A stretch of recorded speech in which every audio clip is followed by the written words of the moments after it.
भन्दा भोलेनाथ शङ्करलाई अत्यन्त गर्व, किन विष चाहिँ शरीरमा लिएर बस्नु भएको छ। अनि गोसाइकुण्ड हो, विष शरीरमा लिएर बस्नु भएको। त्यसकारण अरूलाई चाहिँ पाद्यमार्गम पञ्चामृतले थोरै स्नान गर्छौँ, स्नान थोरै गर्छौँ, तर भगवान्लाई चाहिँ 10औं घन्टा गर्छौँ। बिहान देखि सुरु ल्याएर 3 घन्टा 4 घन्टा, रुद्र लगाएको बेला 2-3 घन्टा गर्छौँ, किन शीतल होस्। र भगवान्ले जसले मलाई दुध दही घिउ मह चिनी पञ्चामृतले स्नान गराउँछन् भने मलाई शीतलता प्राप्त हुन्छ। अनि कसैलाई चाहिँ शीतलता प्राप्त भइसकेपछि हामीलाई त कसैले कस्तो तिर्खा लाग्यो फलानाका घरमा गएर पानी माग्या मोही नै दिन भनेपछि सम्झिन्छौँ नि बारम्बार।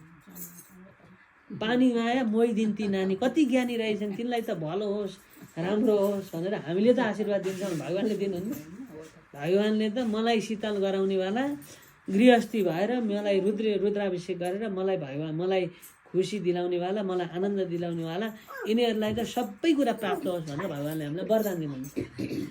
अनि भगवान्ले यसरी नीलकण्ठ हुनुभयो। अनि त्यही समुद्र मन्थन गर्दा